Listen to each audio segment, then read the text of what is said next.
This is The Chaney Legacy by Robert Bloch. Nobody thought Dale was crazy until the trouble started. True, he'd been a film buff ever since he was a kid. The way other youngsters sometimes get hung up on baseball, football, or even chess. If they follow their hobby into adult life, such interests can become an obsession. Yet no one thinks it's a sign of insanity. In Dale's case, his studies led him into teaching a course on film history at the university, which seemed sensible enough. Certainly he appeared to be normal. He wasn't one of those wimpy professors seen in comedy films aimed at the junk food generation. Actually, Dale was rather attractive. Debbie Curzon thought so. She was a newscaster on local radio where she met and interviewed many of the stud celebrities in sports or films. Dale must have had some charisma for her to choose him as a lover. The two of them might have ended up together on a permanent basis if Dale hadn't leased the Chaney house. That's what the realtor called it, the Chaney house, though Dale couldn't verify the claim, and the ancient escrow was clouded. The place was really just a small cottage halfway up Nichols Canyon in the Hollywood Hills. Huddled amid a tangle of trees and underbrush on a dirt side road, which turned to quicksand during the rainy season, the weather-beaten frame offered no exterior charm or interior comfort. Debbie's reluctance to share it was understandable. Once he found it, Dale couldn't wait to move in. "All right, do as you please," Debbie told him. "That dump is more important to you than sharing a brand-new condo with me." "It's not just a dump," Dale protested. "This is the Chaney house. Can't you understand?" "Frankly, no. What makes you want to hole up at a place like this just because some dumb actor may or may not have hung out here 60 years ago?" "Lon Chaney wasn't dumb," Dale said. "He happens to be one of the finest performers in silent films, perhaps the greatest of them all." "Who cares?" Debbie's voice honed to a cutting edge. "I just hope your wonderful Mr. Chaney knew how to cook and was good in bed, because from now on you'll be living with him, not me." It was open warfare. Dale found no weapon to pierce the armor of feminine logic. In the end, Debbie told him to bug off, till he had no choice but to obey the entomological instructions. A week later, Dale moved into the Chaney house, and by then everybody thought he'd flipped out. Turning down a renewal of his teaching contract now at the end of the fall semester meant losing his chance at tenure. That certainly was a crazy decision, because he gave no reason for leaving. But Dale knew exactly what he was going to do. He would vindicate himself in the eyes of Debbie and the academic world by writing a Hollywood history of his own, a definitive work which would answer the questions which lurked behind the legends. Who killed William Desmond Taylor, and why? Did Thomas Inks meet his death because of illness, or was it murder? Who really kept Garbo from returning to the screen? Had there been cover-ups in the case of Thelma Todd or Marilyn Monroe? So much had been surmised, so little verified. For a starter, he meant to solve the Chaney mystery. Of all the stars of silent films, Lon Chaney was by far the most mysterious. There were books on his films, but no full-length biographies, except for a reporter's inaccurate magazine series following Chaney's untimely death from cancer in 1930. Chaney's first wife died without breaking silence. His second left no memoir. His son Cretan, who later changed his name to Lon Chaney Jr., was estranged from his father for many years and avoided painful memories. To this day, Chaney's private life remains an enigma. Between pictures, he told reporters, there is no Lon Chaney. The coincidence of moving into one of the actor's former residences challenged Dale. Come what may, he meant to learn Lon Chaney's secret. First, there were more practical questions to deal with. Once furniture arrived and utilities were installed, he had to renovate his surroundings. The cottage had been unoccupied for many years. No wonder the realtor offered him such a bargain rental. It was time for a thorough house cleaning. So Dale called an agency and secured the services of a Hispanic lady named Juanita. She was short, plump, but surprisingly strong. Perched on a rickety ladder, she scrubbed away at the ceiling and sidewalls, then descended to attack the floors with mop and brush. On the second day, she made her discovery. Finishing up her work, she cleared out old boxes and empty cartons from the bedroom closet. The last carton, wedged in back under a jumble of debris, was not entirely empty. "Look what I find," Juanita said, holding up her trophy for Dale's inspection. He took the tin box from her, hefting it with both hands. Then he lifted the lid, and his eyes widened. "What is it?" Juanita asked. The box was empty, but its interior was divided into a number of small compartments lined with smudged cloth, and the underside of the lid was covered by a mirror. "Some kind of a kit," Dale said. It was hard to keep his voice from quavering, hard to conceal rising excitement as he paid and dismissed Juanita. When she left, Dale picked up the box again. Now his hands were trembling. His hands holding Lon Chaney's makeup kit. Dale had seen publicity stills of Chaney displaying a different and much larger kit with side trays, so this obviously wasn't the only one. What made it unique was that the box was here in Chaney's secret hideaway. Or was it? Dale forced himself to face facts. In spite of the realtor's claim, he couldn't be certain that Lon Chaney ever lived here. For all he knew, the kit might have belonged to any one of 1,000 actors residing in these hills when Hollywood was young. What Dale needed was proof. And staring at the bottom of the box, he found it. Wedged against the base was a coil of paper, small square scrap which must have peeled off after being pasted below the mirror. Dale picked it up, smoothed it out, and read aloud the lettering typed across its surface. "Property of Leonidas Chaney." Leonidas. This was proof and no mistake. While the general public knew the actor as Lon, and most filmographies listed his first name as Alonzo, Dale was one of the few aware that the star's birth certificate identified him as Leonidas. Chaney, born on April Fool's Day, had fooled his public. And considering his passion for privacy, it seemed odd he put his real name here. Perhaps he'd fixed on his deception later in his career. Dale's inspection told him that this battered box was old, perhaps dating back to pre-Hollywood days when Chaney was a struggling actor in traveling shows. Could this actually be his very first makeup kit? One thing seemed certain. Chaney had lived here. But when? Dale pondered the question as he sat in gathering darkness alone with a makeup kit on the table beside him. From what little he knew, Chaney's homes were modest by Hollywood standards, even after he attained stardom. He would never have settled his family here, which left only one other plausible answer. Suppose this place was really a hideaway, a place his family didn't know about, a place he came to secretly and alone. According to publicity, he did have a cabin up in the mountains where he went fishing between films. Could it be that he actually spent some of that time here, perhaps even without his wife's knowledge? And if so, why? Dale quickly dismissed the notion of a secret love life. Chaney was never a womanizer. Even had he been, this was hardly the setting for romantic rendezvous. Nor was he a closet alcoholic or a drug addict. In any case, there'd be no reason for him to keep a makeup kit hidden here. Dale leaned forward, peering at the box through the twilight shadows which fell across its murky mirror. The mirror wasn't murky now. As he stared, something in the mirror stared back. For a moment, Dale thought it was his own face, distorted by a flash of fading sunlight amidst the coming of the dark. Even so, he realized that what he saw was not a reflection. There was another face, a face in the mirror, a ghostly white face with painted features that glowed and grinned. With a shock, he realized what it was, the face of a clown. Before Dale's widened eyes, the face was melting, changing, so now a second clown loomed, leering out at him, cheeks spotted with paint, tufts of hair suddenly sprouting above a bony brow. Dale turned, seeking a glimpse of someone else, some intruder who must have stolen silently into the bedroom to stare over his shoulder. But save for himself, the room was empty. When his eyes sought the mirror again, the face, or faces, had vanished. All he saw now was his own face, reflected in the glass, its features fading in the dark. Dale rose, stumbling across the room to switch on the overhead light. In its welcome glare, he saw the makeup box and the perfectly ordinary mirror mounted within. The clown images were gone. They had existed only in his imagination. Was it his memory? There had been 2 clowns in Chaney's life.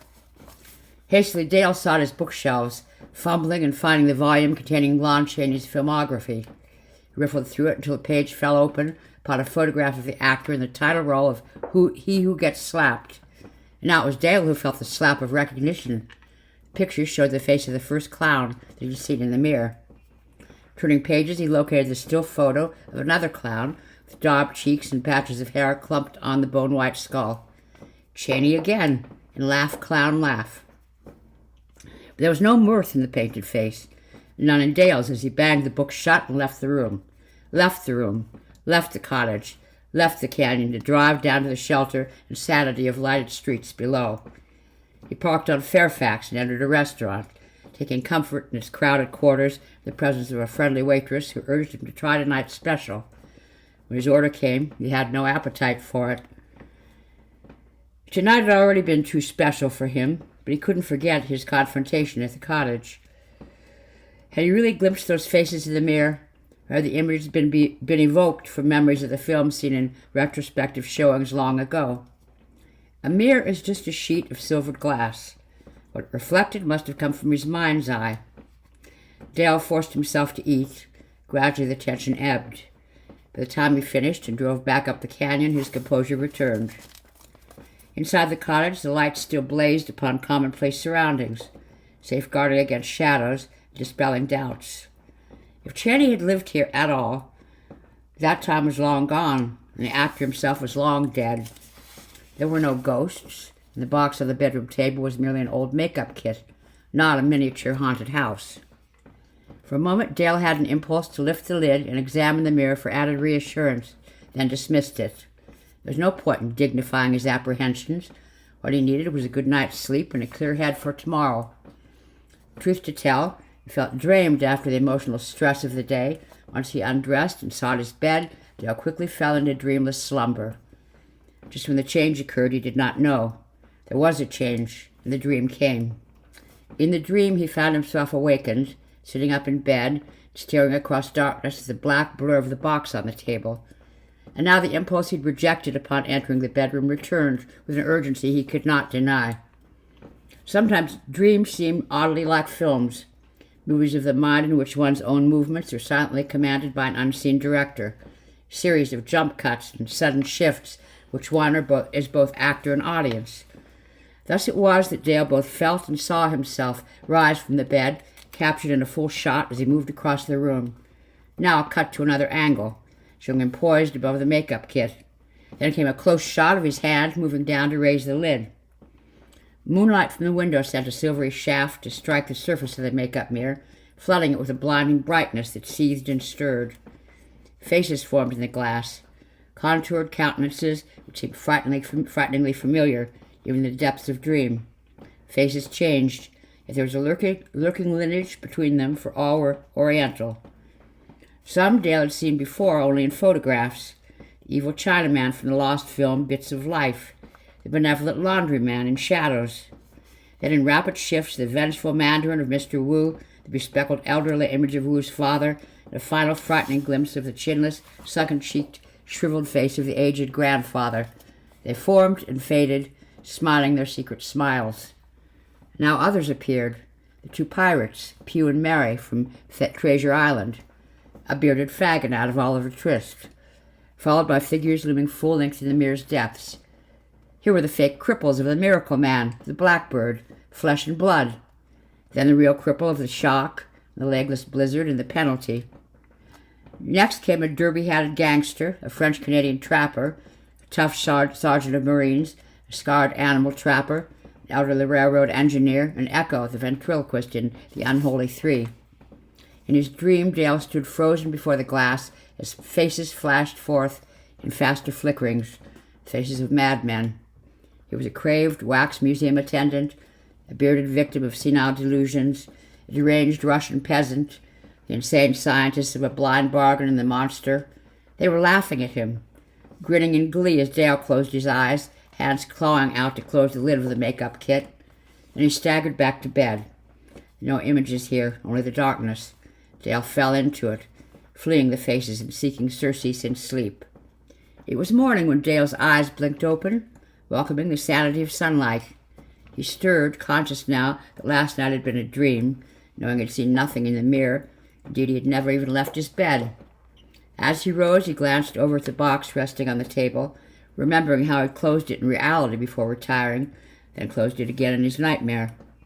But now the lid was up. For a moment, Dale recoiled. fighting the irrational explanation until sunlight and common sense prevailed. The makeup kit was old, its hinges worn or even sprung. Sometime during the night, the catch must have loosened and the lid popped up. It was a logical answer, even as he had to force himself toward the table, steel himself to gaze down into the mirror set inside the lid, and gaze on what was reflected there. Sunshine formed a halo around the image in its glassy surface, the image of his own face. And as his features formed a smile of rueful relief, Dale turned away. The mirror in the makeup kit held no terrors for him now, any more than the one he faced as he shaved. He dressed and sought the makeshift kitchen, taking comfort in the familiar ritual of preparing his breakfast and eating eggs and toast with a copy of the Morning Times propped before his coffee cup. Even the news offered an odd comfort of its own. The familiar headlines and stories of wars, terrorist bombings, political corruption, street crime, drug busts, accidents, epidemics, natural and unnatural disasters that filled the newspaper pages. However grim, these were realities which he and everyone else in the world faced with fortitude born of long familiarity. They had nothing to do with the unhealthy fantasies which took form when Lon and Chaney stalked the screen, fantasies which existed now only in Dale's imagination. Glancing at his watch, he folded the paper and rose quickly. There was a busy day ahead. Time was already running short. Leaving the cottage, he drove down to Hollywood Boulevard, turned right, then made a left on Fairfax.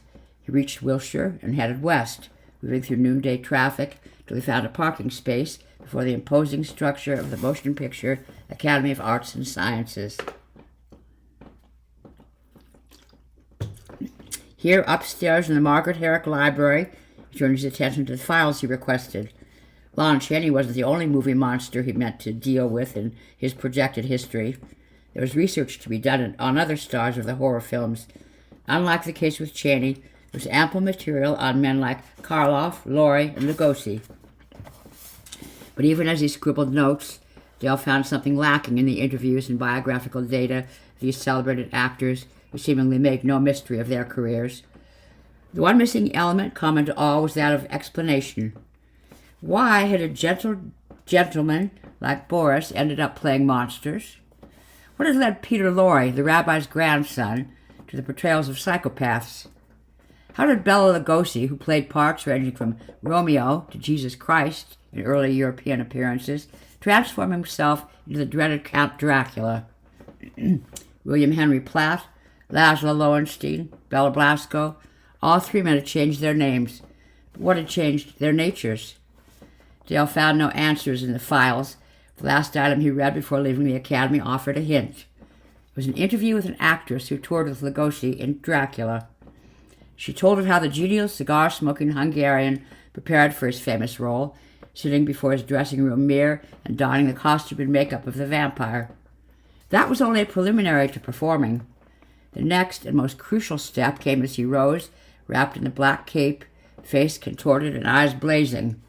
As he confronted himself in the mirror, his deep voice invoked an incantation. "I am Dracula," he intoned. "I am Dracula. I am Dracula." Over and over again he repeated the words. By the time he strode out upon the stage, the words became reality. Lugosi was Dracula. He psyched himself up, the actress explained. As the years passed, part of him became the part he played. When he died, he was buried in Dracula's cape, with Dracula's ring on his finger. Dale jotted down his notes, then hurried out into the afternoon sunshine.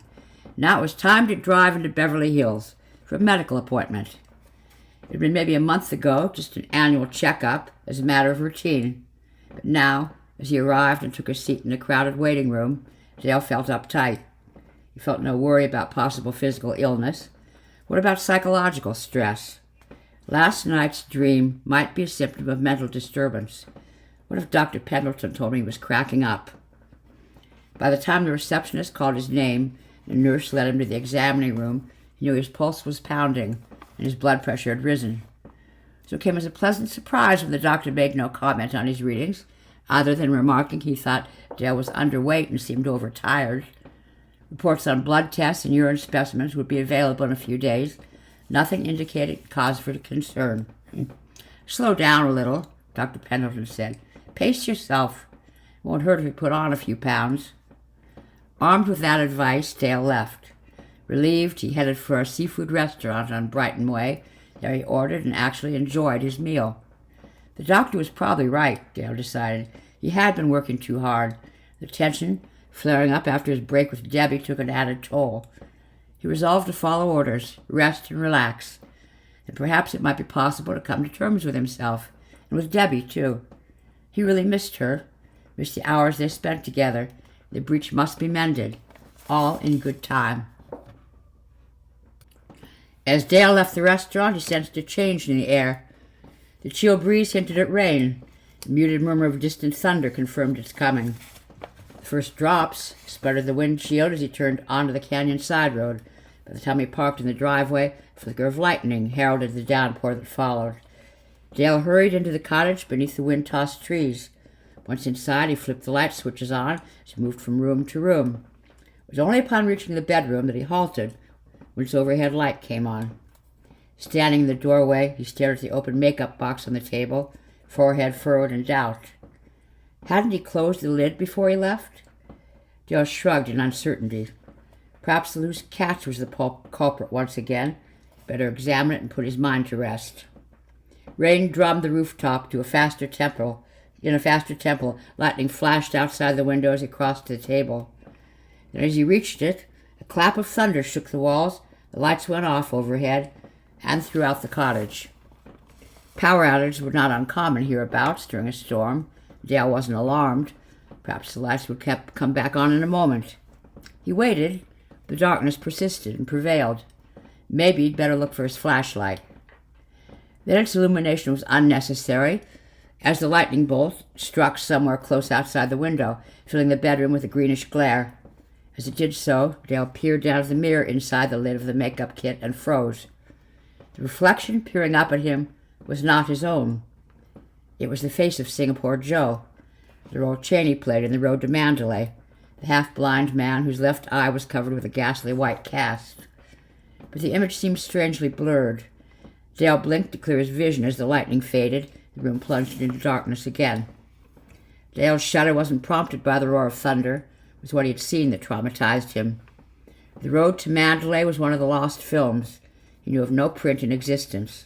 But Singapore Joe existed in the mirror, existed in an indelible image leering up at him through the dark. The dark must be dispelled. Dale turned and blundered his way into the hall. Reaching the kitchen, he stooped and opened the cabinet beneath the sink. Lightning outside the kitchen window came to his aid, and in its moment of livid light he found and grasped the flashlight. It was not just an ordinary cylinder type, one which terminated in a square base, projecting a strong beam of almost lantern-like intensity. Dale switched it on, and the ray guided him back to the bedroom. As he walked, his relief faded with the realization his vision had faded too. He was seeing only with his right eye now. The left was blind, like the eye of Singapore Joe. "You're having a nightmare," he told himself. But he wasn't asleep. If there was a nightmare, it had to be in the mirror of the makeup kit, unless, of course, he was hallucinating. There was only one way to find out. Dale knew what he must do. Rain swept across the rooftop above. Doors creaked and groaned against the onslaught of the wind. Lightning glimmered. Thunder growled. Only the light he gripped in his hand was reassurance. A magic lantern to protect him on his way. Magic lantern. That's what they called the movies in the old days. Was there such a thing as magic? Forcing himself toward the bedroom table, he gazed down at the glass reflected in the lantern light. Half blind, he stared. But what he saw with his right eye was just a mirror, after all, a shining surface reflecting his own familiar face. Now his left eye cleared and he could see again. Dale took a deep breath and expelled it hastily, for now the mirror blurred and a piercing pain shot through his lower limbs, causing him to crouch. Something pressed heavily against his spine, bowing his back. He was changing, and the image in the mirror was changing too. He saw the tousled hair, the gargoyle grimace, the twisted limbs, the body bent beneath the hideous hump. No need to ask the identity of this image. He was gazing at Quasimodo, the hunchback of Notre Dame. It was Chaney he saw in the glass. He himself felt the weight of the hump, the constriction of the harness binding it to his body, the pain inflicted by the massive makeup covering his face, the jagged tooth wired into his mouth, the mortician's wax masking his right eye. Realization brought relief. It was makeup, only makeup after all. Gradually the image diffused. Dale's feeling of physical restraint faded till once again he stood erect. Thunder rolled as the image was dispelled. Dale sighed with relief. Now was the time to slam down the lid of the kit once and for all. He started to reach for it, but his hands were gone. His hands and his arms. Illusion, of course, like the illusion of Chaney's face and form coming into focus beneath the mirror's shiny surface. Dale's eyes met those of the visage peering out at him from under the broad brim of a Spanish sombrero. Chaney was armless. Now Dale felt the agony of numbed circulation, the constriction of his own arms bound against his body by a tight, concealing corset. That, he remembered, had been Chaney's device when portraying the armless knife-thrower in The Unknown. With the recollection, his panic ebbed. Once more features and form receded into the mirror's depths. The numbness was gone from his arms now. He lifted his hands and closed the lid. Then he fell. His legs gave way and he slumped to the floor, sprawling helplessly, the box on the table beyond his reach. All he could do was elevate his gaze, see the shaven-headed creature crawling across the glass, dead legs dragging behind him. It was Frasso, the paralyzed cripple in west of Zanzibar.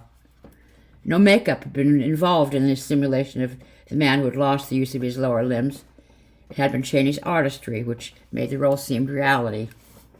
Knowing that, Dale strove to rise, but there was no feeling in his legs. He couldn't command them.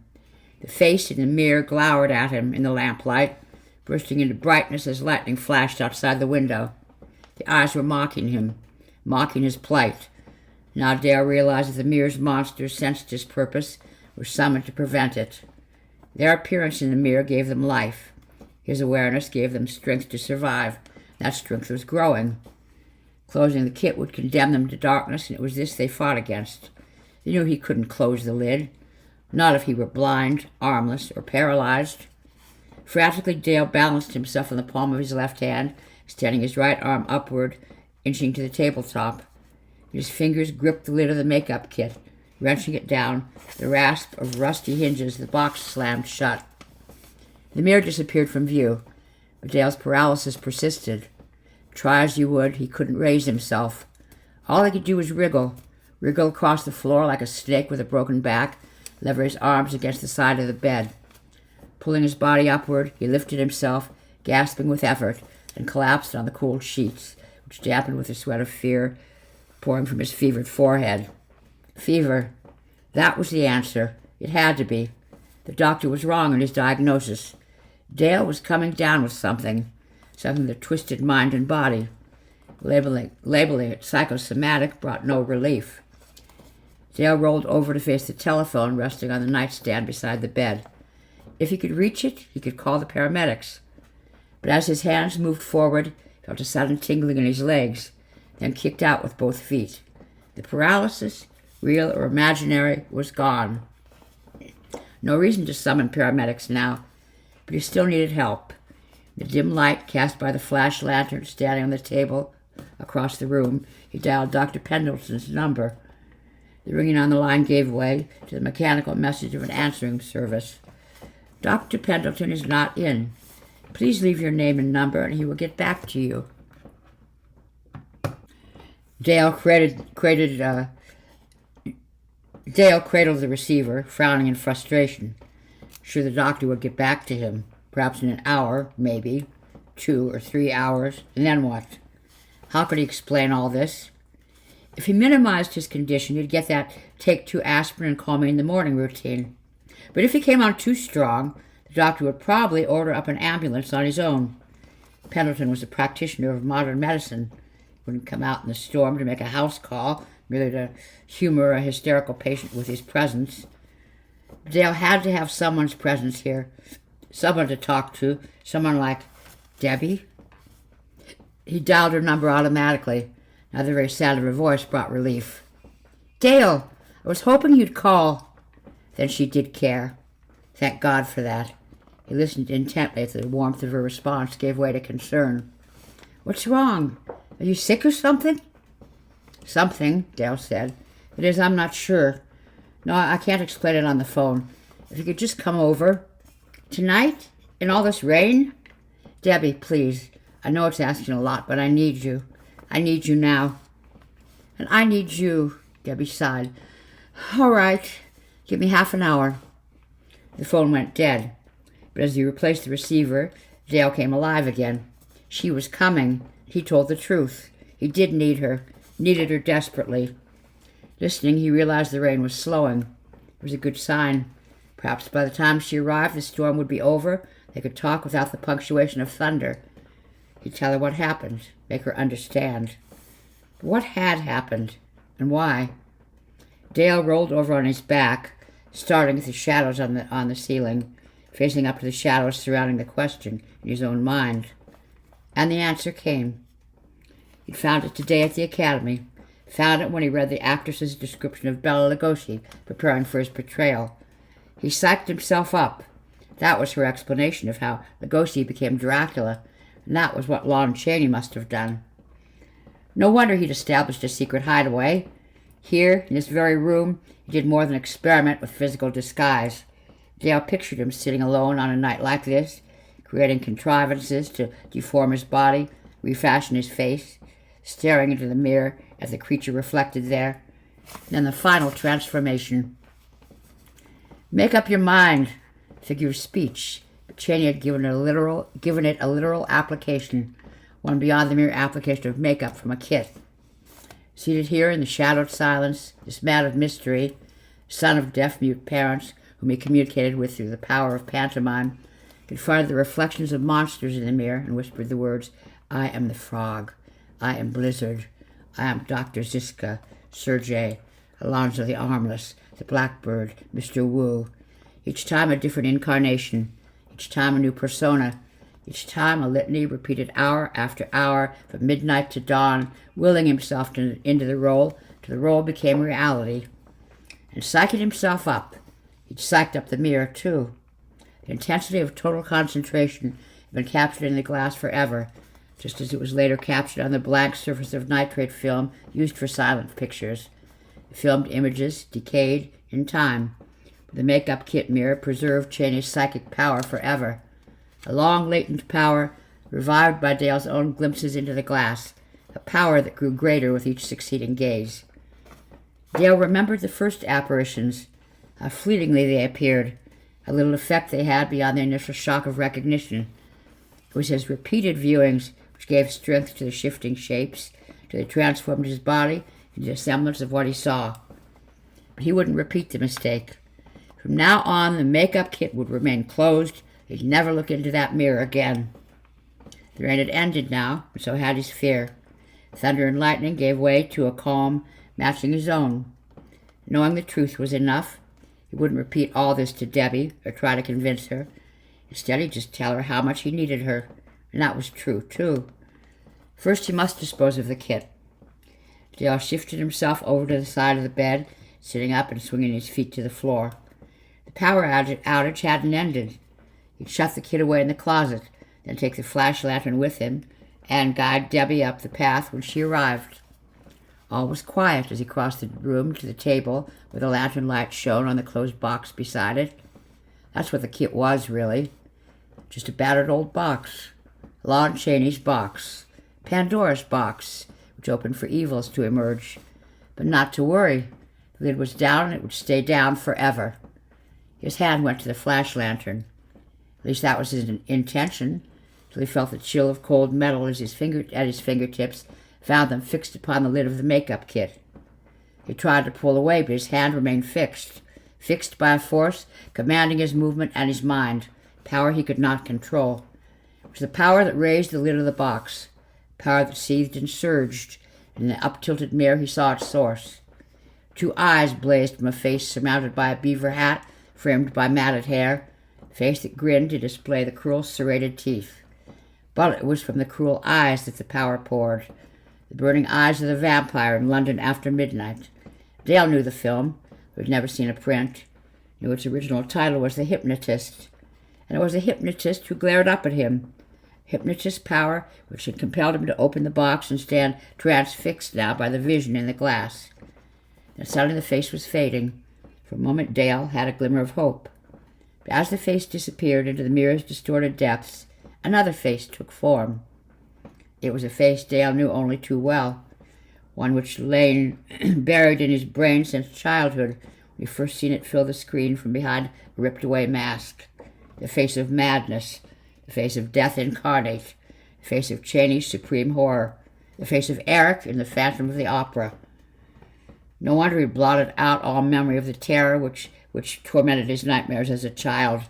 The terror he had hidden away in adulthood, which still survived in his unconscious. The suppressed fear that lay behind his inexplicable interest in Lon Chaney, a fright disguised in fascination which guided him to this ultimate inevitable confrontation with the gaping fangs, the flaring nostrils, the bulging eyes of a living skull. The phantom stared, and Dale felt the flooding force of Death Head's overwhelming power, to which he responded with a power of his own, born of utter dread. For an instant, for an eternity, his gaze locked with that of the monster, and he realized a final fear. The face was looming larger, moving forward, attempting to emerge from the mirror. And then with savage strength, Dale gripped the box in both hands, raised it high, panting, and dashed it down upon the floor. The makeup kit landed with a crash as the phantom's image shattered into shards of splintered glass, glinting up in the lantern light. Chaney's power was broken at last, with it the power of the phantom.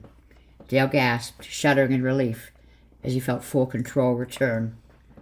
As the knocking sounded its summons, he picked up the flash lantern, carried it with him down the hall to the front door. Debbie was here now, his hope, his angel of salvation. He went to her proudly and unafraid, because he was free of Chaney, free of the mirror's magic, free of the phantom forever. This was the beginning of a new life, a life of love and beauty.